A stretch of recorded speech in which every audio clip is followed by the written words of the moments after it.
Apakah ada Rasulullah para sahabat mengadakan peringatan malam nisfu Sya'ban? Ini enggak ada. Enggak ada. Riwayat yang mereka bawakan, hadisnya maudhu. Maudhu artinya apa? Palsu. Baca Yasin berapa kali segala macam. Enggak ada contoh dari Rasulullah SAW. Ini hadisnya maudhu. Maudhu, palsu hadisnya. Enggak boleh dipakai sebagai hujah. Hadis nisfu Sya'ban ini rata-rata hadisnya cacat. Tidak nyambung ke Nabi. Da orangnya bisa nyeun hadis mah hayang payu topik kieu qala Rasulullah sallallahu alaihi wasallam. Ya. Rasul bersabda, barang siapa teu make topi Yerusalem, dia terancam masuk neraka, pasti payu. Tapi kalau ritual nisfu Sya'ban, ya tanya sama yang ngerjain, jangan tanya sama saya gitu loh. Karena kan kalau agama itu kan dalil. Tidak ada satupun yang Nabi kerjakan dengan istilah nisfu Sya'ban tadi. Wallahu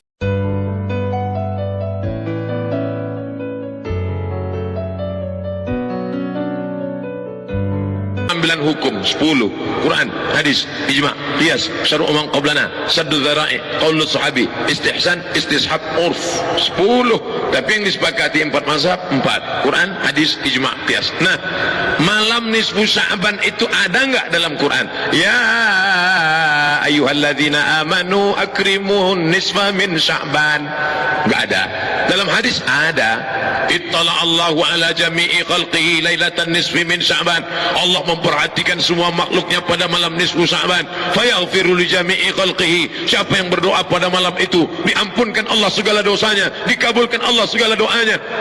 Illa, kecuali dua, musyrik, orang yang mempersekutukan Allah, atau musahin, orang yang belum berdamai di antara saudaranya. Hadisnya sahih apa enggak sahih? Hadis ini sahih menurut Syekh Nasiruddin Al-Albani. Hadisun sahih, diriwayatkan dari Abu Bakar radhiyallahu an.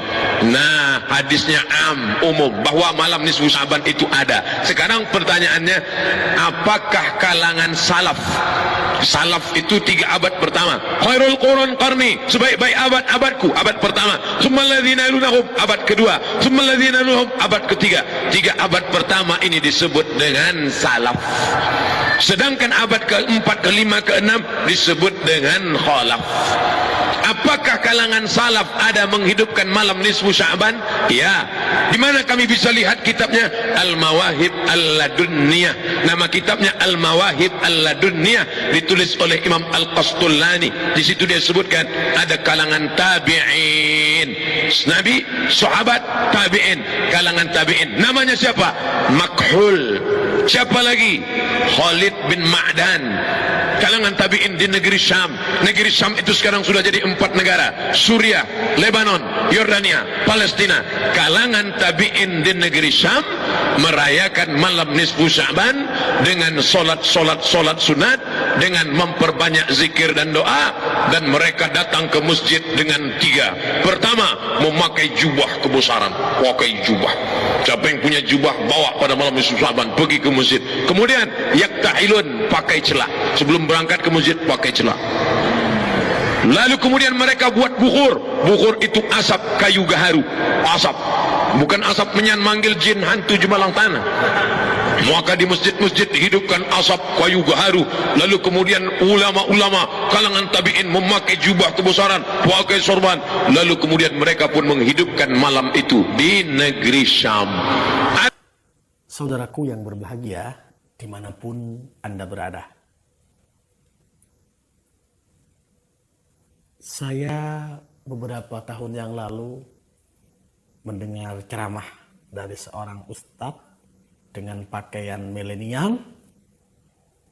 Kemudian dia tergelincir salah di dalam memahami agamanya Allah, dalam hal ini ya Al-Quranul Karim. Ya. Wah, ini dihujat para netizen ya. Semua menghujat, dan lain sebagainya. Hampir mayoritas orang-orang Ahlus Sunnah wal Jamaah memberikan hujatan. Minta maaf, Ustadz itu. Saya bela di media sosial.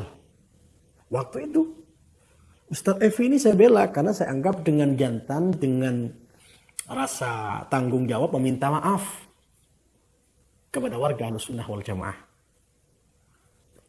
Saya kira Ustadz Evi atau saudara Evi ini mau taubat, dalam artian dia mau hati-hati di dalam memberikan penjelasan.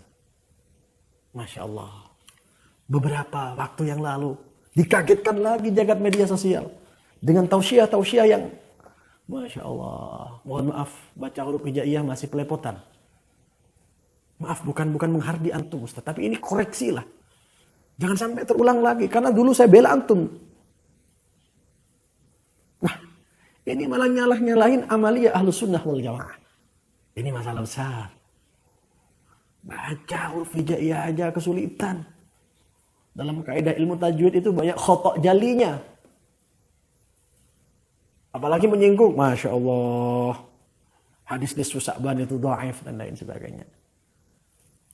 Ada hadis nisfu Sya'ban yang dijadikan landasan oleh warga Ahlussunnah wal Jamaah untuk menyelenggarakan kegiatan doa bersama pada malam nisfu Sya'ban. Karena memang ada hadis Rasulullah SAW, yattali Allah Azza wa Jalla ala khulqihi lailatan nisfi min Sya'bana fayaghfiru li jami'i khalqi illa li musyrikin aw musyahid. Hadis ini menjelaskan orang yang pada malam nisfu Sya'ban ya, di situ Allah memandang melihat tentu bi'ainir rahmah ya. Ya, maka Allah memberikan ampunan kepada orang-orang yang orang-orang yang senantiasa tidak syirik kepada Allah, orang-orang yang tidak bermusuhan sama umat Islam. Diampuni oleh Allah pada malam itu, maka ada tradisi doa bersama yang dilakukan oleh tabi'in pada masa itu, ya, dikumpulkan. Khalid bin Ma'dan kalau nggak salah. Nah, ini katanya Ustaz Evi, Masya Allah, ini nggak ada dalilnya. Tetapi di dalam as-silsilah as-sahihah, menurut Asy Al-Albani itu termasuk haditsun sahih. As-silsilah as-sahihah juz 3 halaman 135. Ini sahih. Dari mana kita melakukan suatu amalan kalau tidak di dalam hadis Rasulullah SAW? Maka saya himbau kepada antum Ustaz Evi, silakan berdakwah, tetapi jangan sampai antum tidak belajar. Etika berdakwah itu harus ada. Jangan mudah menyalahkan orang lain. Benahi dulu bacaan Al-Qur'annya. Benahi dulu cara mengucapkan huruf-huruf hijaiyah. Jangan mudah menyalahkan orang lain. Itu dakwah dari mana yang demikian itu? Saya berharap Ustaz, antum bisa banyak belajar. Termasuk anak ini juga nggak betul semua, banyak salahnya. Disinilah utawassaw bil haq. Saling berwasiat dalam kebaikan dengan kebenaran, saling menghargai satu sama lainnya. Mudah-mudahan ada guna dan manfaatnya. Dan bagi Anda, silahkan belajar, tetapi ya belajarlah kepada orang yang tepat, ilmu agamanya kuat, Ahlussunnah wal Jamaahnya mantap. Walaupun media YouTube tidak masalah. Tetapi kalau sampai salah jalan, maka lawang orang sudah salah jalan, maka dia akan kesasar, gak ketemu ujungnya. Yang ada malah tambah tersesat. Naudzubillahi min dzalik.